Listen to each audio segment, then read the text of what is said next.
Hello, my dear students. I hope you all are doing great. And today we are going to solve the mystery of optical isomers. Actually organic compounds की जब हम बात करते हैं तो many times जो दिखता है वो एक्चुअली में होता नहीं है और जो असल में होता है वो दिखता नहीं है।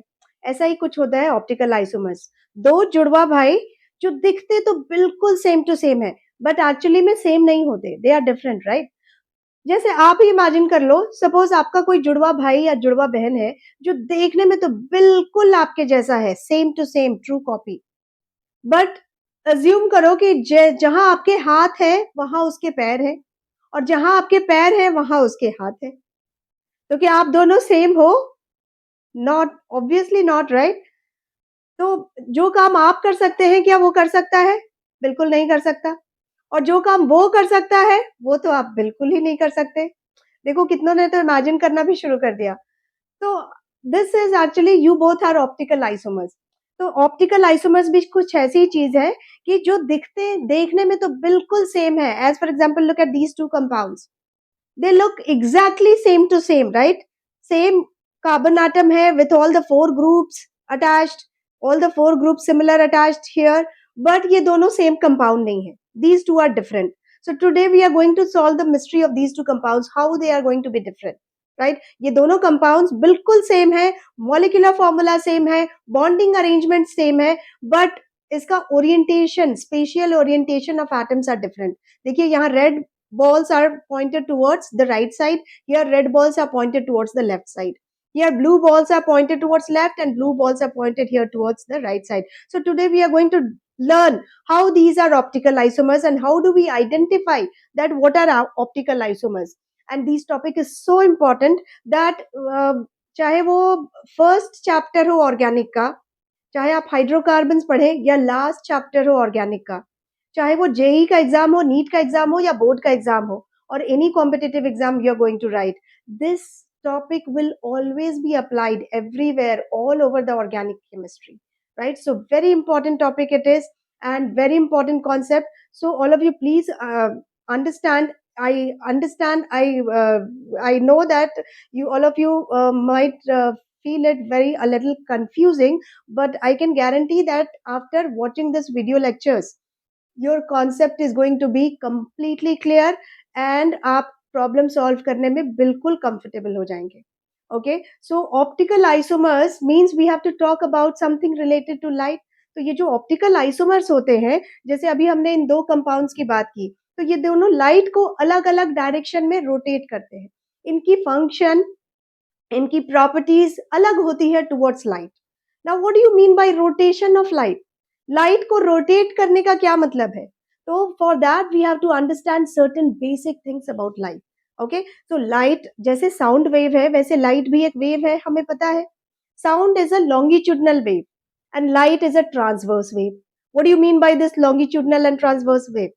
जैसे sound is a longitudinal wave, when I am speaking what is happening, sound energy is going to hit the particle. Sound को प्रोपागेट करने के लिए मीडियम चाहिए, राइट?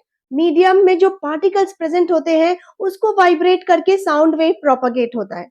और लाइट वेव को प्रोपागेट करने के लिए कोई मीडियम की जरूरत नहीं होती, right? Light has got its own electric and magnetic fields और उसके अपने पार्टिकल्स होते हैं जिनको कहते हैं फोटॉन्स।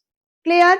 तो इसीलिए लाइट वेव को ट्रैवल करने के लिए no medium is required. That is how कितने दूर stars, after the stars and which are at the several year distance, कितने डिस्टेंस पे जो स्टार्स है, they travel the whole space and they reach us, right? We are able to see those lights because light does not need a medium to propagate.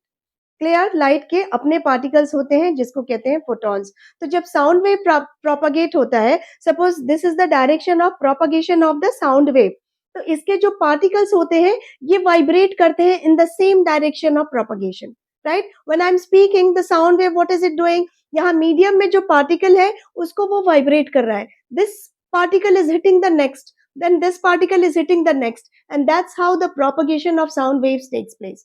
But when light is propagating, the particles of the light wave propagate in a direction which is perpendicular to the direction of propagation of light wave. Clear? अगर ये है direction of propagation of light wave, तो इसके particles किस direction में propagate करेंगे? Perpendicular to this direction. Now can you tell me how many directions are there which is perpendicular to this direction of propagation? ये हो सकता है, ये हो सकता है, ये हो सकता है, there will be infinite number of directions which is perpendicular to this direction of propagation of light wave. I hope it is clear. तो लाइट के जो वेव पार्टिकल्स होते हैं वो हर उस पॉसिबल परपेंडिकुलर डायरेक्शन में वाइब्रेट करते हैं जो परपेंडिकुलर हो to the direction of propagation of light wave. Is it clear? तो अभी क्या होता है, हमें we have light wave, suppose assume करो, we have to understand polarimeter experiment to understand this rotation of light. ये रोटेशन ऑफ लाइट होता क्या है, ऑप्टिकल आइसोमर्स इसको कैसे, लाइट वेव्स को कैसे रोटेट करते हैं. तो लेट अस अंडरस्टैंड कि this is the direction of propagation of light wave passing through the plane. तो पार्टिकल्स इसके कैसे वाइब्रेट करेंगे? इस डायरेक्शन में वाइब्रेट कर सकते हैं, इस डायरेक्शन में वाइब्रेट कर सकते हैं, इस डायरेक्शन में वाइब्रेट कर सकते हैं, isn't it? So the particles will be vibrating in all the possible directions which is perpendicular to the direction of propagation of light wave. अब इस पर्टिकुलर लाइट को, ये नॉर्मल लाइट है, ठीक है, नॉर्मल लाइट जो हम देखते हैं, इस लाइट को अगर हमने एक डिवाइस से पास कराया, एक ऐसा डिवाइस जो इन पार्टिकल्स को एक ही पर्टिकुलर डायरेक्शन में पोलराइज कर दे, इसको कहते हैं polariser. This is called Nicol prism. Nicol prism बना होता है कैल्शियम कार्बोनेट का and this is called polariser. Clear? तो लेट अस अंडरस्टैंड कि अगर आपके पास सपोज बंडल ऑफ स्टिक्स है जो कि हाफ हजार्डली किसी भी डायरेक्शन में अरेंज्ड है, कुछ इस तरह से किसी भी डायरेक्शन में अरेंज्ड ही नहीं है, वो हाफ हजार्डली रखा हुआ है. Clear? Those bundle of sticks if you are going to pass through a window, एक ऐसे विंडो से पास कराओ जो बहुत ही पतला है, थिन विंडो से पास, थिन स्लिट से आप इसको पास कराएंगे तो क्या होगा? सिर्फ वही पार्टिकल्स निकल पाएंगे जो स्ट्रेट हो और सभी के सभी बिल्कुल एक ही डायरेक्शन में अरेंज हो जाएंगे, isn't it? So this is what is happening here. इस light wave actually Nicol prism में छोटे छोटे कट्स बने होते हैं, तो इसमें से जब पार्टिकल्स, ये लाइट वेव निकलता है when it travels through the Nicol prism, उसके बाद क्या होता है, this gets polarized, बाकी particles कट जाएंगे and only those particles will be traveling, those particles will emerge out of it which is in a direction, which is in a one particular direction. तो ये Nicol prism क्या करता है, उनको polarise कर देता है, मींस अननेसेसरी पार्ट्स को इट रिमूव्स. जैसे अब सनलाइट, बहुत ज्यादा स्ट्रॉन्ग सनलाइट हो तो what do, you wear the sunglass, right? What does it do? Sunglass क्या काम करता है? सनग्लास आपके आईज को कंफर्ट देता है. How? It actually removes most of the sun rays, और जो हार्मफुल रेडिएशंस या एक्स्ट्रा रेज हैं उनको वो आईज तक पहुंचने नहीं देता, isn't it? And we get the comfort for our eyes, isn't it? So here what happens, the same thing is happening, it is actually cutting out most of the light particles, most of the particles of light, और यहाँ से जो निकल के पास होकर के जो light के पार्टिकल्स आ रहे हैं, that is actually arranged in one particular direction, और इसको हम कहते हैं plane polarized light. Clear? PPL. Now why do we need to have this plane polarized light? Actually अगर ये plane polarized light को आप इसमें से पास कराएंगे, एक ऐसे solution से पास कराएंगे जिसके पास capacity है, जिसमें optical isomers हैं, या हम कह सकते हैं not isomers, we can say it is optically active substance. Clear? अगर ये ऑप्टिकली एक्टिव है तो क्या करेगा, इस प्लेन पोलराइज लाइट को या तो क्लॉकवाइज में रोटेट करेगा या एंटी क्लॉकवाइज में रोटेट करेगा, ये इसको घुमा देगा by certain angle. Are you getting it? अब आप ये पूछोगे कि तो क्या नॉर्मल लाइट को पास कराएंगे तो ये रोटेट नहीं करेगा? Why do we need to have plane polarise light? Of course करेगा. आप अगर नॉर्मल लाइट को भी पास कराएंगे इस सोल्यूशन से, उसे भी ये रोटेट करेगा, but you will not be able to find out whether rotation has happened or not, क्योंकि लाइट पार्टिकल्स तो हर डायरेक्शन में वाइब्रेट हो रहे हैं, राइट? हर डायरेक्शन जो कि परपेंडिकुलर है to the direction of propagation of light wave, उसमें वो वाइब्रेट कर रहा है. तो it will be not possible for us to identify कि इसने रोटेट किया है या नहीं, ये ऑप्टिकली एक्टिव है या नहीं. So for analyzing that, for finding out whether rotation has happened or not, we need this plane polarized light. Is it clear? So this plane polarized light, अब इसको हम पास कराते हैं through a polarimeter tube. Clear? इस polarimeter tube में क्या है? Optically active substance है. Now this optically active substance, if this light wave is passing through it, then we need an analyzer. Of course, अब इसमें से जो light निकल रहा है directly देख करके तो हम बता नहीं सकते. We need an analyzer, a device which is called analyzer. उस एनालाइजर से देखने पे हमें पता चलेगा कि whether the light has been rotated और नॉट. अगर रोटेट हुआ है तो किस डायरेक्शन में रोटेट हुआ है और कितने एंगल से रोटेट हुआ है. That thing will be told by this analyser. ठीक है, it can be detected by with the help of this. तो यहाँ light originally was in the vertical direction और अभी हम देख रहे हैं कि it is rotated by, let's say, by an angle theta in the clockwise direction. तो अगर ये लाइट वेव्स को क्लॉकवाइज डायरेक्शन में रोटेट कर पा रहा है तो we will call this substance as dextrorotatory. Clear?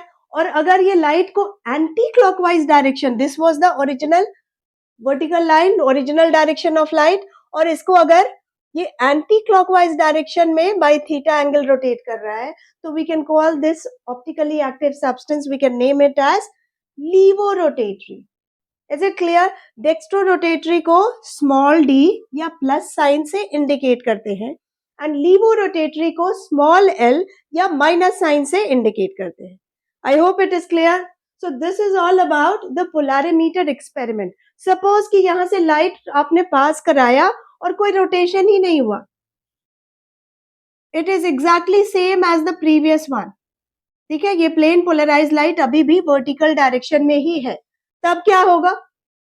What does it mean? It means this is having optically inactive substance. Is it clear?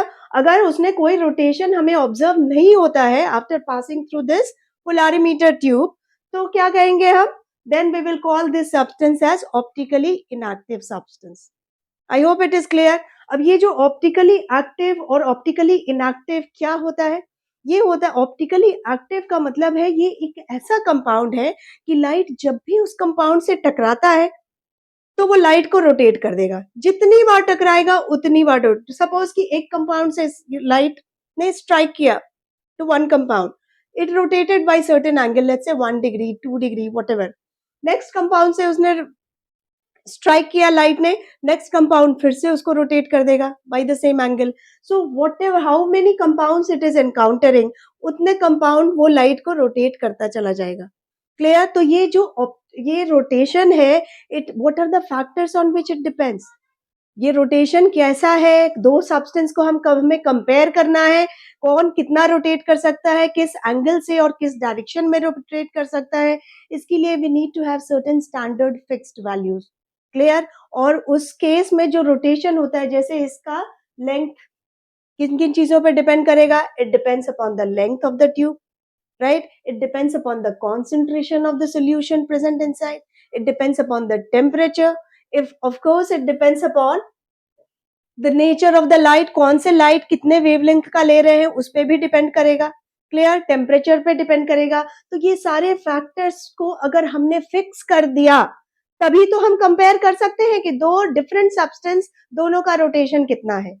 Clear? तो दोनों अगर सेम डिग्री से ऑपोजिट डायरेक्शन में रोटेट कर रहे हैं तो they will be called as optical isomers. दो सब्सटेंस अगर लाइट को रोटेट कर रहे हैं in opposite direction by same angle, तो then these two will be called as optical isomers. Clear? तो वी विल बी डिस्कसिंग कि what are these optical isomers, compounds में क्या क्या चीजें होनी चाहिए फॉर ऑप्टिकल आइसोमेरिज्म. बट उसके पहले हम ये एंगल ऑफ रोटेशन पे थोड़ा सा डिस्कशन करेंगे. वी विल जस्ट डिस्कस कि ये एंगल ऑफ रोटेशन को मेजर करने के लिए we have a term called specific rotation. We have to fix certain standard values. जैसे हमने लेंथ फिक्स कर दिया, हमने अगर कॉन्सेंट्रेशन फिक्स कर दिया, right? So we are going to fix these things and then we can compare two compounds in which what is the angle of rotation. For that we have a term called specific rotation. So first of all, let us see what are the factors on which this angle of rotation depends. तो देखिए कौन कौन से factors हैं जिन पे angle of rotation of plane polarised light depend करता है. It depends upon nature of the substance. It depends upon nature of the solvent. Of course polarimeter में जो भी सब्सटेंस है, जो आपने ऑप्टिकली एक्टिव सब्सटेंस लिया है और उसका जो सॉल्वेंट है उस पे भी डिपेंड करेगा. It depends upon the concentration of solution in terms of gram per ml. This is important. The concentration should always be measured in terms of gram per ml. Clear? Wavelength of the light used. अगर आपने red light use किया उसका angle of rotation अलग होगा. अगर yellow light use किया उसका angle of rotation अलग होगा. So it also depends upon wavelength of the light used. Then length of the path through which plane polarised light passes. Clear? That is length of the polarimeter tube जिसमें optically active substance के solution को हमने रखा है. Right? So उस particular solution, उस particular polarimeter का length कितना है. राइट? अगर लेंथ ज्यादा है तो the light is going to encounter more number of particles. ज्यादा देर के लिए ट्रेवल कर रहा है उसमें तो ज्यादा पार्टिकल्स को एनकाउंटर करेगा. अगर ज्यादा पार्टिकल्स से वो टकरा रहा है तो it is going to be rotated more. Clear? So it will depend upon length of the polarimeter tube. Then temperature at which measurements are made. Temperature पे भी डिपेंड करता है. अगर इसमें इन चीजों को हमने कांस्टेंट कर दिया, सेम कर दिया, then only we will be able to compare the optical activity of two substances, isn't it? And we can compare कि कोई one dextro है तो दूसरा levo है या नहीं, या whether these two are optical isomers or not, or if how much they are rotating, they are able to rotate the plane polarized light. For that we have the term called specific rotation. Specific rotation. So the measurements of optical activity is done in terms of specific rotation. What is it? Specific rotation is the rotation produced by a solution of length 1 decimeter. 1 decimeter का मतलब कितना होता है? 10 centimeter. Right? I hope all of you are aware of it. So it is the rotation produced by a solution of length 1 decimeter and concentration 1 gram per ml for the given wavelength of light at the given temperature. Clear? So it is specific rotation is alpha. It is denoted as alpha at a given wavelength lambda at a given temperature T degree Celsius. Clear?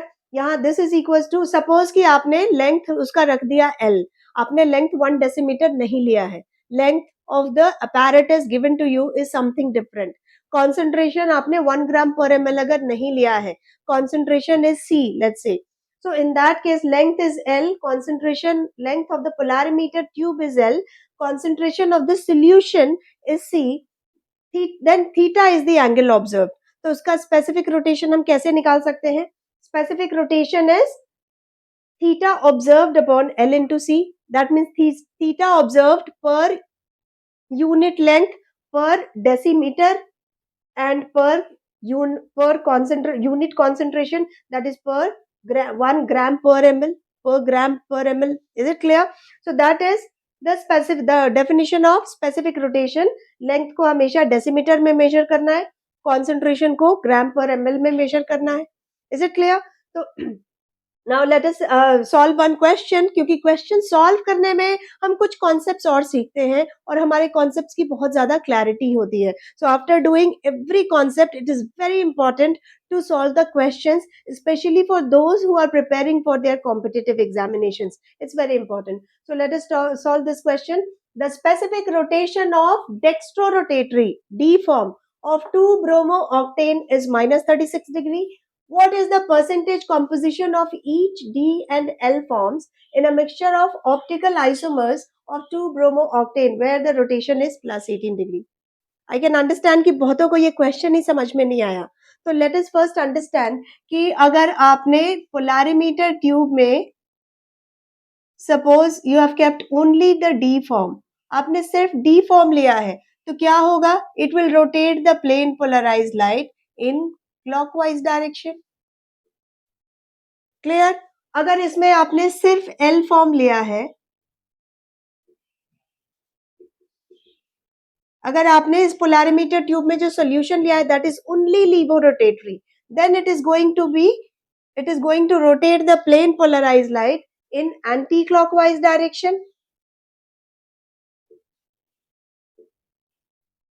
isn't it? अब मान लो कि एक ऐसा polarimeter tube है जिसमें आपने थोड़ा सा डी, अगर equimolar mixture of D and L both ले लिया, D and L form, you have taken equimolar mixture of D and L form, क्या इसमें से लाइट का कोई भी रोटेशन होगा? बिल्कुल नहीं होगा. The light will not B rotated क्योंकि 50% of the molecules will be rotating it in clockwise direction, और उसी का लीवो फॉर्म आपने उसमें लिया है इक्विमोलर, तो next 50% will be rotating the same light in the anti-clockwise direction, so overall rotation is going to be zero. Such kind of solution is called racemic mixture. Racemic mixture, so overall rotation in the racemic mixture is going to be zero. Is it clear? क्यों zero? क्योंकि racemic mixture is equimolar mixture of dextroform and levoform. अब इसी racemic mixture में हो सकता है कि dextro का कुछ कॉम्पोजिशन ज्यादा है, लीवो का थोड़ा कम है, तो लाइट में कुछ तो रोटेशन ऑब्जर्व होगा. एग्जैक्टली सिर्फ फुल डेक्स्ट्रो की तरह नहीं होगा, फुल लीवो की तरह नहीं होगा, but some part will be neutralize, some part here. Dextro will rotate the plane polarized light in one direction, levo will rotate in the other direction, लेकिन अगर दोनों equimolar नहीं है तो overall rotation will be observed.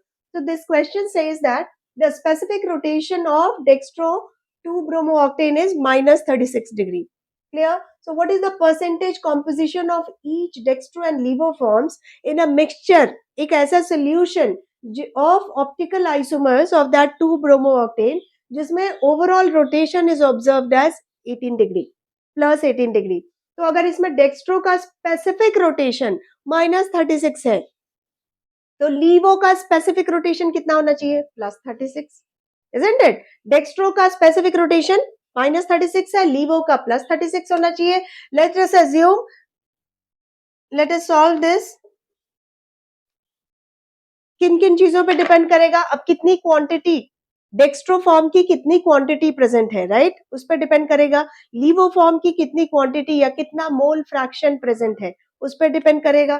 तो the overall rotation depends upon that nature of the substance and mole fraction of the substance.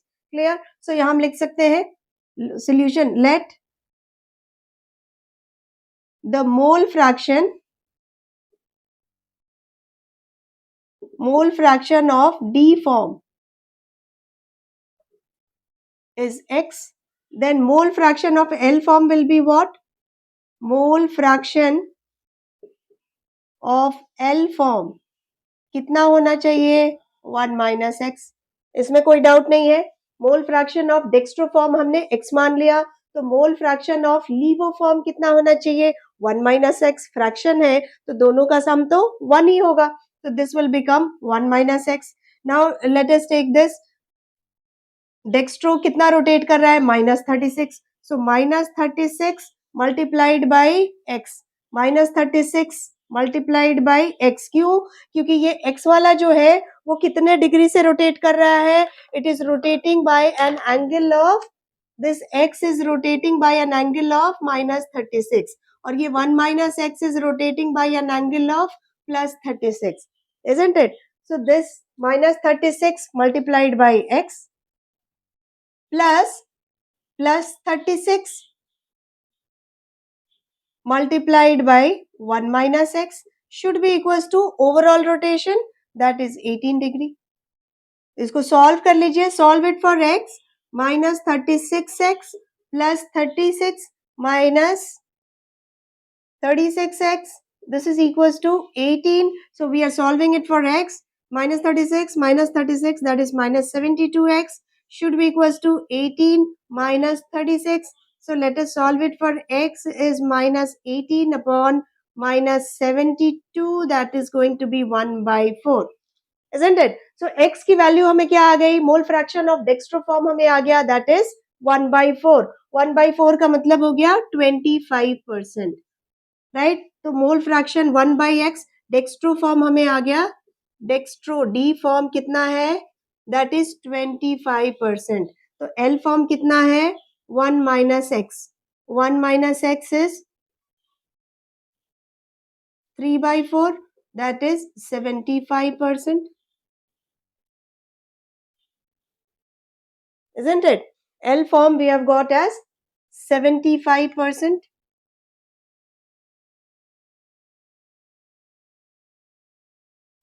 I hope it is clear. समझ में आ गया? So that's how you can solve the questions based upon specific rotation.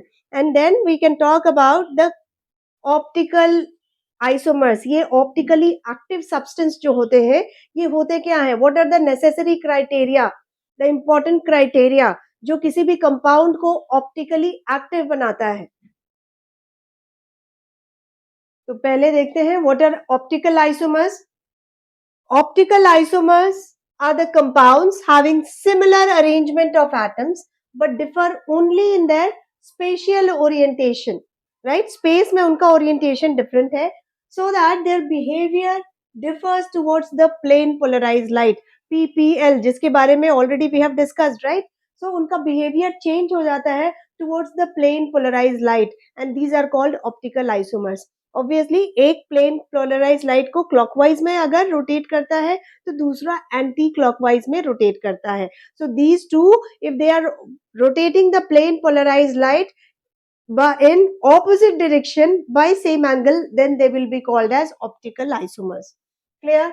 So as I have said that I am going to take care of all the students who are preparing for board as well as for the competitive exams. So I am giving all the definitions. Along with this, we will be solving the PYQs, the various previous year questions of the competitive exams, and also we are going to learn the important concepts, tricks, and extremely important concepts from competitive examination point of view as well. So what is dextrorotatory? पढ़ लिया हमने. That rotates the plane polarized light towards right. Right means towards clockwise direction. Levorotatory, जिसको indicate करते हैं with a small r or minus sign, it rotates the plane polarized light towards left. That is anti-clockwise direction. Then racemic mixture, an optically inactive solution. Remember, ये एक ऐसा solution है जिसमें optical isomers present हैं, still it is optically inactive. Is it clear? So the racemic mixture is an optically inactive solution containing equimolar mixture of D and L forms, so that the solution becomes optically inactive. Is it clear? So it can also be indicated as plus and minus both. This is the racemic mixture, and we can say the racemic mixture, it is optically inactive. It is optically inactive due to external compensation. Due to external compensation. What do you mean by external compensation? External compensation means दो अलग अलग different molecules light के rotation को compensate कर रहे हैं. अगर suppose एक ने लाइट को 50% of the solution is rotating the light by 30 degree in clockwise direction, the rest 50% of the solution will be rotating the same PPL, plane polarized light, in anti-clockwise direction by 30 degrees, so that overall rotation becomes zero. This is called external compensation. The solution becomes optically inactive due to external compensation. Cause of optical activity क्या होना चाहिए? तो cause of optical activity के लिए पहले हम समझते हैं कि प्लेन ऑफ सिमेट्री क्या होता है. Plane of symmetry is just an imaginary plane which divides a molecule into two symmetrical halves such that one half of the molecule is mirror image of the other. Clear? ये एक ऐसा imaginary plane है जो किसी भी molecule को या किसी ऑब्जेक्ट को दो इक्वल हाफ में, एग्जैक्टली इक्वल हाफ में डिवाइड करता है, जिससे one half becomes the mirror image of the other. As for example, this duster, this eraser, this has got plane of symmetry. इसको अगर exactly आप टू इक्वल हाफ्स में divide करेंगे तो one half becomes the mirror image of the other. Either you can divide in this form or you can divide in this form, right? So this one half will be mirror image of the other. Is it clear? So this will become, this is called plane of symmetry. Now for a compound to be chiral or dissymmetric, for a compound to be chiral or dissymmetric, an object having no plane of symmetry and is non-superimposable on its mirror image. For any compound, which compound is, what are chiral compounds? Basically chiral का मतलब होता है handedness. Clear? So these are two hands. तो ये दोनों एक दूसरे का मिरर इमेज है। अगर आपने बीच में मिरर लगाया तो this is the mirror image of this hand, right?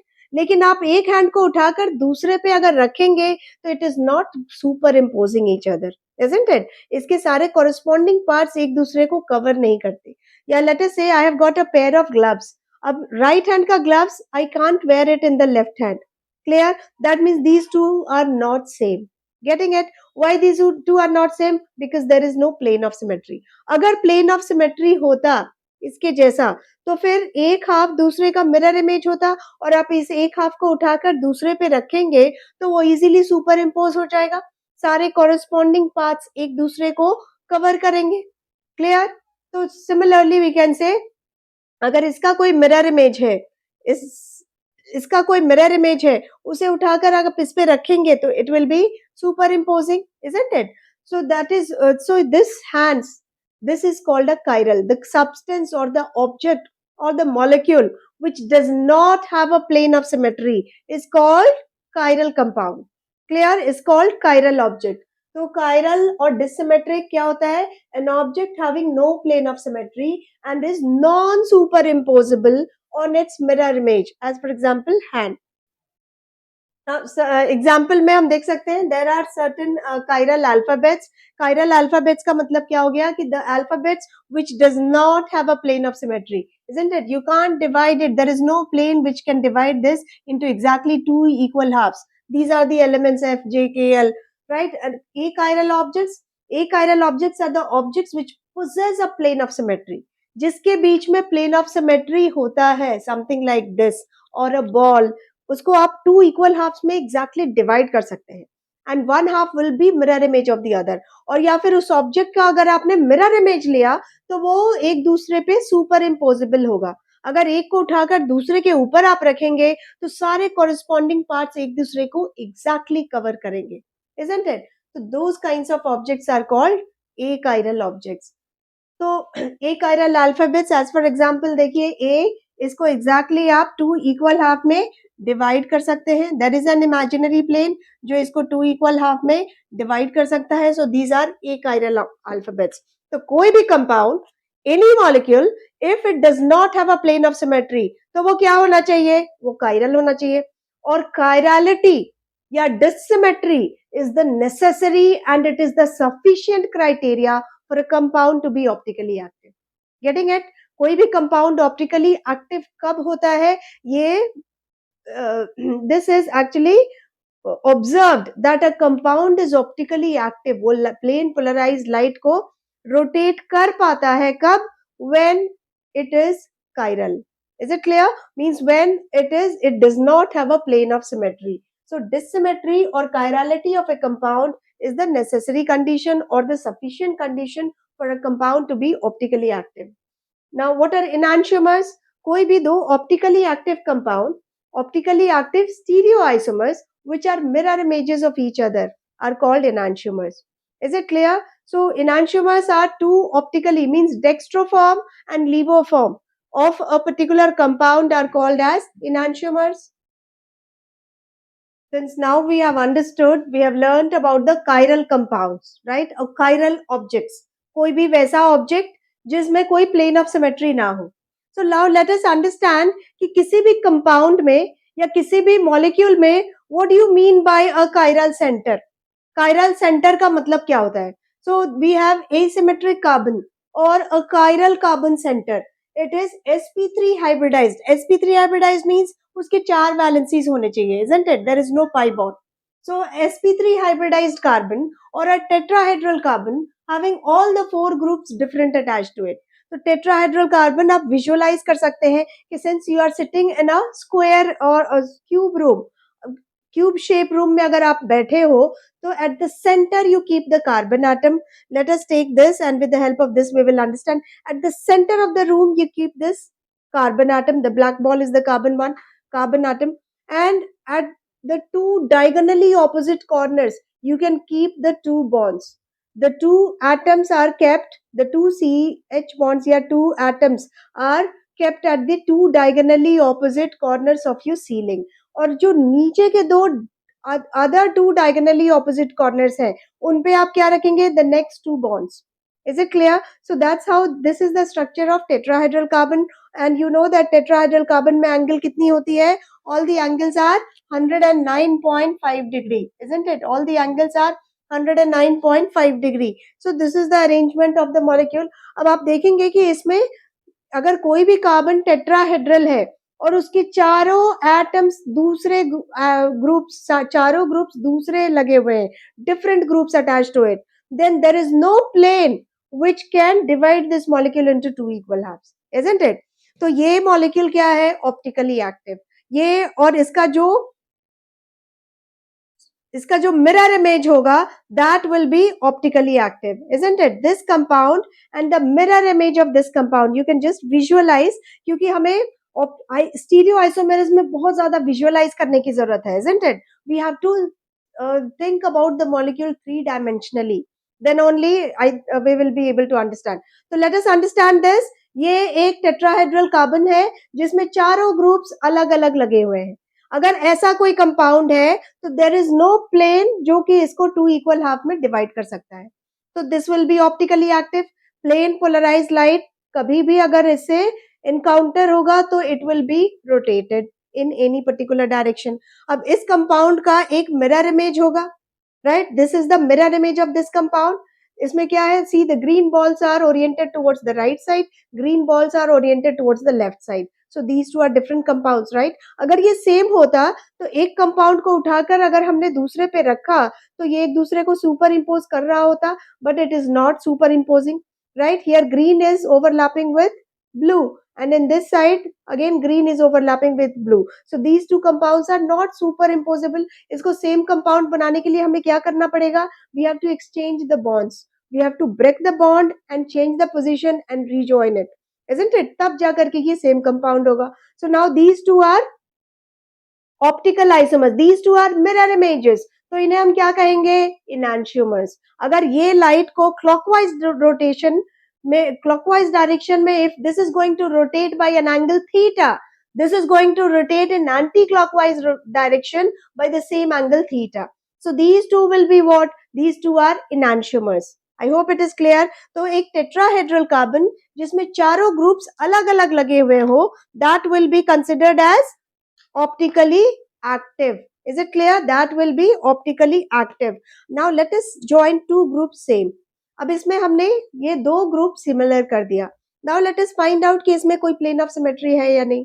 अब आप इसको इस प्लेन के थ्रू कट कर सकते हैं exactly into two equal halves, so that it will, this plane will divide the molecule into two equal half. तो अगर कोई भी दो ग्रुप आपने सेम कर दिया तो it will possess a plane of symmetry and the molecule is not going to be optically active. Molecule कैसा हो जाएगा? Optically inactive. तो क्या कंडीशन होना चाहिए कायरल सेंटर का? कि chiral carbon that is sp3 hybridised carbon या टेट्राहेड्रल कार्बन जिसमें चारों ग्रुप्स अलग अलग लगे हुए हो. All the four groups attached to the carbon should be different. We have A, B, C, D. All the four groups should be different, isn't it? We have CH3, H, OH, C2H5. तो ये कैसा हो जाएगा? This will be an optically active compound. If you are taking the mirror image of this compound, इसका अगर आप mirror image बनाएंगे तो again you have CH3, H, OH, C2H5. अगर ये डेक्स्ट्रो फॉर्म है तो ये क्या हो जाएगा? लीवो फॉर्म. अब ये कौन सा डेक्स्ट्रो है, कौन सा लीवो है, ये कभी भी हम बता नहीं सकते. कैसे बता सकते हैं? We have to take the compound, put it in the polarimeter. Polarimeter में हमें एनालाइजर से चेक करना पड़ेगा whether it is rotating the PPL into clockwise direction और anti clockwise direction. Is it clear? तो ये कभी भी हम बता ही नहीं सकते देख करके थ्योरेटिकली कि whether this is dextro and laevo. But yes, of course we can tell the nomenclature कि अगर इसमें से एक आर कॉन्फ़िगरेशन होगा तो दूसरा एस कॉन्फ़िगरेशन होगा. तो नोमेनक्लेचर हम बाद में सीखेंगे. We will be learning in the next video lecture. Let us first in this video just we will understand कि ऑप्टिकल आइसोमेरिज्म होते क्या है, क्या कंडीशन है, कैसे आप ढूंढोगे, how will you find out which of the following compounds are optically active. Clear? तो what is the necessary criteria? कि एक ऑप्टिकली एक्टिव, एक कायरल सेंटर, एक एसिमेट्रिक कार्बन सेंटर होना चाहिए. Not only carbon centre, there we can have tetrahedral nitrogen as well, isn't it? एक tetrahedral nitrogen जिसमें चारों ग्रुप्स अलग अलग लगे हुए हो, वो भी कायरल हो सकता है, राइट? लेट अस से R1, R2, R3 hydrogen with a plus charge. This is again a tetrahedral nitrogen, तो ये भी ऑप्टिकली एक्टिव है, इसका भी मिरर इमेज होगा, right? We can have a compound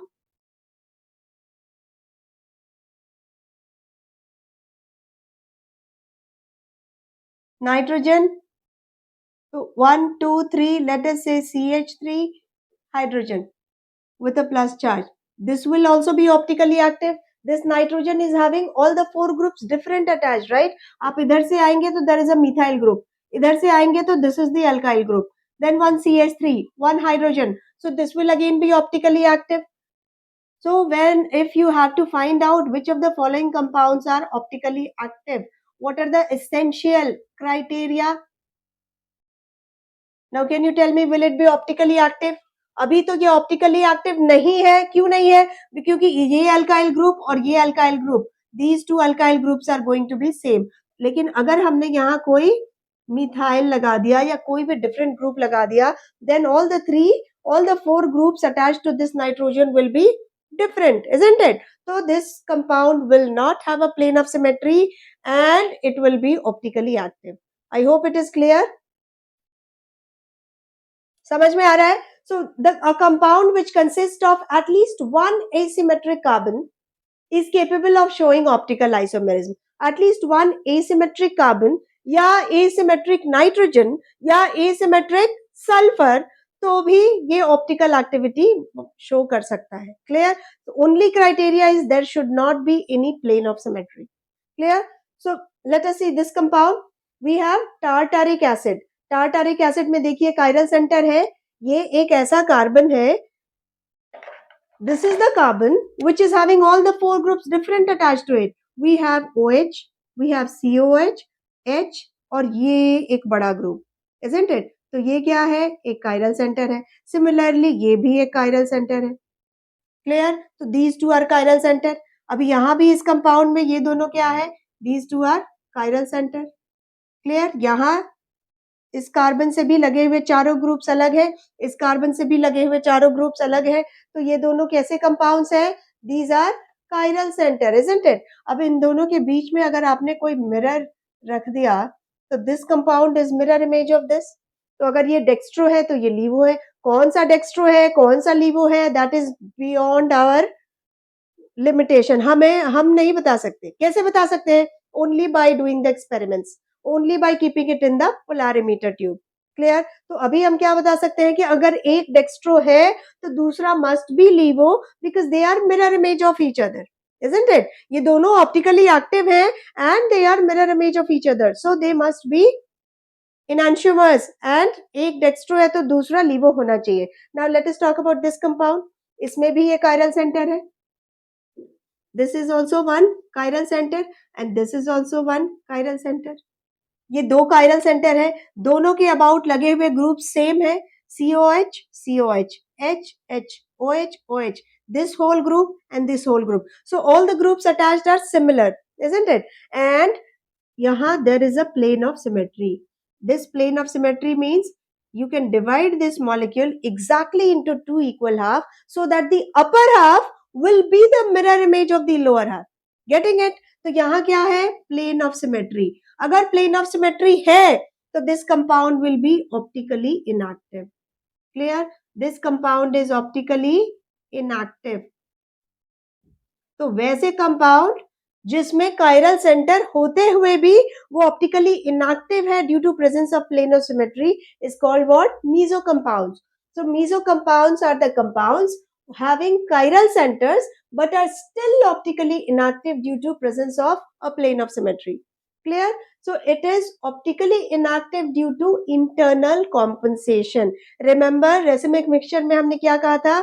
Racemic mixtures are optically inactive due to external compensation, isn't it? दो different molecules dextro और levo मिल करके compound PPL को overall rotation of PPL is becoming zero, PPL के rotation को खत्म कर रहे हैं. But in this case meso एक ही molecule upper half PPL plane polarise light को क्लॉकवाइज में रोटेट करेगा, तो lower half plane polarise light को एंटी क्लॉकवाइज में रोटेट करेगा. And that's how the overall rotation of PPL will become what, zero. Is it clear? तो यहां हम लिख सकते हैं this compound can be written as, see let us name it as first compound, this is second compound, and this is third compound. So 1 and 2 can be called as enantiomers. Enantiomers. 1 and 3 and 2 and 3. These are diastereomers. These are diastereomeric pairs. Diastereomers क्या होते हैं? वैसे stereoisomers which are not mirror images of each other. Clear? Diastereomers. Diastereomers are stereoisomers which are not mirror images of each other. Stereoisomers which are not mirror images of each other. So this meso compound and D form are diastereomer, meso compound and L form who are diastereomers. Even cis and trans will also be diastereomers, है ना. Geometrical isomers जो हमने पहले पढ़ा है पिछले video lecture में, तो cis and trans, E and Z, these all are what? These all are stereo isomers, लेकिन वो एक दूसरे के मिरर इमेज नहीं होते, तो they will also be called as diastereomers. Clear? So this is an example of diastereomers. So in this video lecture, we have learned how to identify an optically active substance, isn't it? An optically active compound. तो अभी optical activity की या optical isomerism की कहानी यहाँ खत्म नहीं हुई. We have lot of things now still we have to learn. अभी हमें सीखना है RS nomenclature, DL nomenclature in the various projection formulas, isn't it? And we have to learn the various elements of symmetry, which I'll be teaching you in the next video lecture. So this is not just the end of the optical isomerism. We are just taking a pause. Clear? तो इस video lecture में अभी के लिए इतना ही. You please revise और comment करके बताइए whether you are capable of understanding the concepts or not. Okay, so I'll be coming very soon with other concepts of other remaining concepts of optical isomerism. So all of you please keep watching. Thank you so much for being with me and take care. Bye bye, and see you soon in the next video lecture.